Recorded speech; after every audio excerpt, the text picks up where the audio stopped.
No one expected that a weak girl could become the most terrifying threat, with a silently devised revenge plan leading to unforeseen consequences. Leah, an 18-year-old girl, lives in isolation and poverty.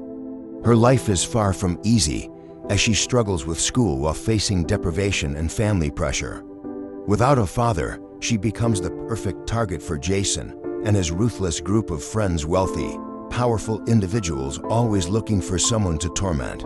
Initially, the bullying consisted of mere taunts, but it gradually escalated to humiliation and physical abuse.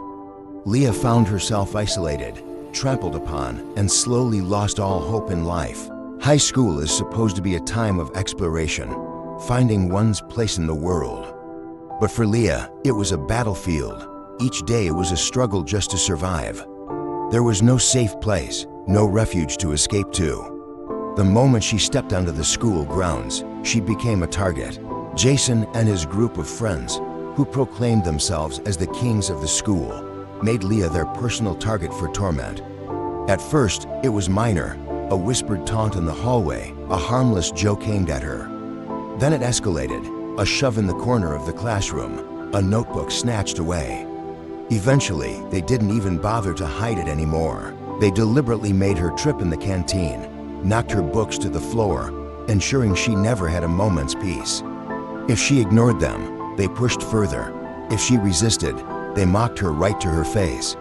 And the worst part, no one stopped them. Teachers witnessed everything, but they turned a blind eye. No one dared to confront Jason's family. His father was a powerful businessman, the kind of person who could easily manipulate the school's administration. As for the students, they did what students often do, kept silent. Some laughed along, others pretended not to see. Even those who felt pity for Leah didn't dare to step in to help. They didn't want to become the next victims. Staying within their own safe zones was easier, safer. At home, Leah had nowhere to seek comfort. Her mother worked tirelessly, struggling to earn money to pay for their modest apartment. By the time she returned home, she was so exhausted that she couldn't notice her daughter's gradual withering away. As for Leah, she couldn't tell her mother. What's the use? Her mother already had too many concerns: electric bills, groceries, ensuring they weren't evicted. Leah didn't want to become another burden. Therefore, she endured in silence. Day by day, the weight of her pain pressed down on her, making each breath more difficult. Hope seemed increasingly distant. She began to believe that perhaps life was simply this way. Some people were born lucky, while others, like her, were born to suffer, and enduring was all she knew. Leah did not expect that a routine medical checkup would become a life-changing moment. She only wanted to get checked due to unusual pains, partly out of concern, partly from the habit of self-care when no one else seemed to care. But when the doctor entered the room with a serious expression, Leah knew something was wrong. Her test results show that she has a sexually transmitted infection, the doctor said. Leah laughed, a completely instinctive reaction. Impossible. I've never slept with anyone. The doctor nodded, as if he had heard this before. Some infections can be transmitted through other means. Unsanitary environments, contact with contaminated bodily fluids, that's a possibility.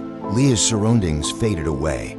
She no longer heard the hum of the air conditioner or felt the coldness of the clinic floor.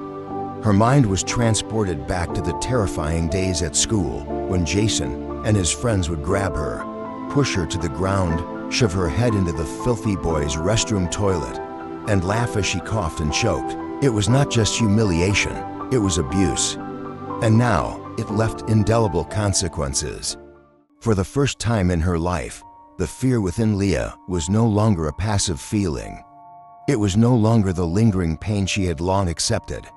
It ignited into something else, anger. She had endured enough. Jason and his friends thought it was all over, that they could forget about Leah as an old joke. But they were wrong. She was no longer the submissive Leah she once was. They had ruined her. Now, it was her turn to ruin them. Leah was no longer the shy, fearful girl huddled in the corner of the classroom. She had learned one thing: weakness only made one prey. If she wanted to survive, she had to change.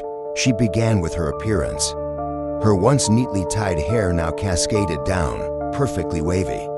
The baggy clothes were replaced with fitted outfits that highlighted a figure she had previously ignored. Her once timid gaze was now full of confidence, her voice no longer trembling, but deep and captivating. Jason and his friends immediately noticed the change. Those who had once ignored her existence now couldn't take their eyes off her. Leah knew she had attracted attention, but mere attraction wasn't enough. She took the time to approach each member of the group. With Ryan, she feigned weakness, making him believe he was the only one who could protect her. With Matt, she initiated deep conversations, leading him to think they shared a special connection. With Sarah, she pretended to be a true friend, sharing secrets and laughter, building a sense of trust. She toyed with each person's pride, making them feel special. They were unaware that Leah had planned it all. One by one, they all fell into the trap. They suspected nothing as Leah became more intimate, with accidental touches turning intentional. No one realized what was happening until it was too late. Gradually, they began to feel strangely tired and uncomfortable, initial symptoms they couldn't understand. Leah merely observed, her smile never fading. They had once made her miserable, made her feel like nothing. But now, they didn't know that Leah was the one controlling the game.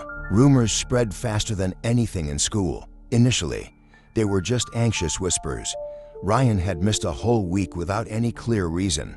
Matt looked pale and had noticeably lost weight. Sarah cried in the bathroom after a mysterious call. Then, everything unraveled. One by one, Jason's group began to piece the events together. All of them were ill. All of them had been intimate with Leah. Panic infiltrated every dark corner of the school. Sarah yelled at Matt during lunch. Ryan nearly fought another student when rumors reached everyone's ears. Everyone wanted to know who was responsible for this. Jason was the last to find out. At first, he didn't believe it. No way. Leah was nothing, just a trivial girl he couldn't even be bothered to care about. But then the truth came crashing down, layer by layer, until Jason had no choice but to face it. Angry, ashamed, terrified. Jason found Leah in the hallway after school, where only a few students hurriedly left the building. "What did you do?" Jason hissed, his eyes bloodshot with rage. Leah just stood there, calm, as if she had been expecting this moment for a long time. "You know well," her voice was soft as a breeze, but each word sharp as a blade. Jason lunged at her. He acted without thinking, without control. All he saw was the insult, the loss of power he had always held. The blade flashed. Leah felt the sharp pain as the blade pierced her body, but she did not scream. She did not struggle. She simply fell, slowly, like a leaf drifting to the ground. Screams echoed around. Someone ran to find a teacher. Jason stood there, chest heaving, the blade still in his hand, his face filled with fear as he realized what he had just done. Leah looked at him, her eyes gradually fading, but a faint smile remained on her lips. Because she knew, she had . Leah's story serves as a stark warning about the impact of school violence and society's indifference. Bullies like Jason and his friends never imagined their victim would resist, let alone exact such ruthless revenge.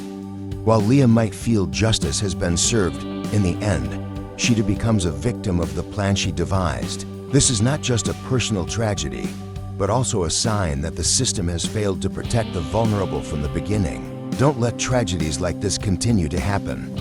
Speak up, protect the vulnerable, and create a safer environment for all.